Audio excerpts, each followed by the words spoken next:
All right, this week I want to share a sad story about tile flooring. Now, this episode is geared towards all of my homeowners out there and all of my would-be home sellers out there. So earlier this week, I was out with a very sweet client. We were looking at homes in her target city in various communities. And one of the communities we were going to see that day, a home in that community, was her very, very most ideal community for location and so many other things. More importantly, homes of her budget and the number of bedrooms that she wants, they rarely come on the market there. So she was super excited to see that home in particular. So we're off on our tour. We finally get to that favorite home, and on paper, it was everything she wanted, even a pretty decent price as well.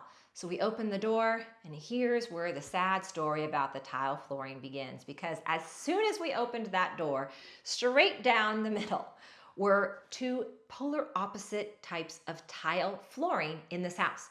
To the left was some style that went into the dining area and the kitchen, and to the right was a totally different style that went into the living areas, down the hallway, and into the bedrooms, and they butted up right next to each other. And they didn't even line up with the front door area. It was strange. But the house also had some cute staging, so she tried to keep an open mind and was walking around and looking at it. But the more she walked around and looked at those floors, the more she thought about it. And then she started taking a look around thinking, what else is weird about this house? And she started realizing, well, in the kitchen, initially those cabinets looked kind of cute. They were updated, not most recently, but they were updated. And then you realize there's some weird 1-inch gap between the top of the cabinets and the ceiling for some unknown reason. Light fixtures mounted in the ceiling were mounted crooked. And the ceilings themselves, some of them had that popcorn texture scraped, and that wasn't even done very well either. So the more she looked around, the more she realized, as much as this was supposed to be her perfect house, there was no way she would purchase this home. And she looked at me and she said, Michelle, this home's been on the market for like 3 months. Why has it not sold? And I said, for the very same reasons you're talking to me about all the things you're seeing in this house. Buyers are seeing that as well.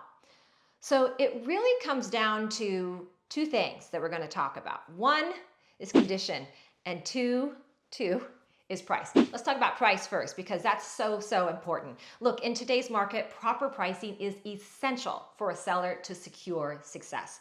So many homeowners, though, come on the market overpriced, thinking their home is better than the other homes that recently sold in the area. Or, and this happens a lot as well, sellers will come on the market priced high because they want that cushion for negotiation.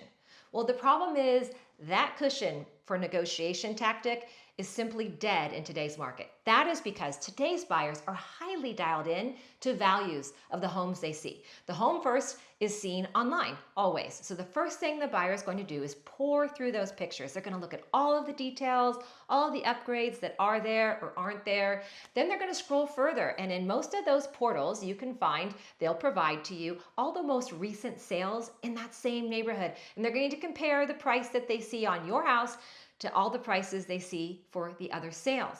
And the problem is, today's sophisticated buyers, they don't see your cushion price as a cushion price. They interpret it only as what you want for your home, your price. And they're simply not willing to engage on a home that is priced incorrectly, even if they could negotiate down and get a better price. That's just not their jam at this point. So that's the first key factor. Pricing, so critical in today's market.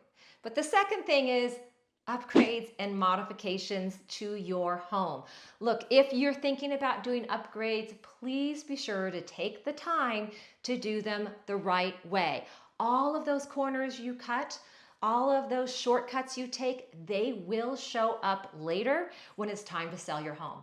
And trust me when I tell you this, the checks that the buyer will think they need to write for the fixes to those problems will be much larger than the check you would write just to do it right the first time.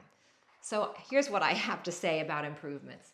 Do they need to be Gucci in price? They don't. You can do a lot of things that make a house pop for not a lot of money. Paint is one of those things.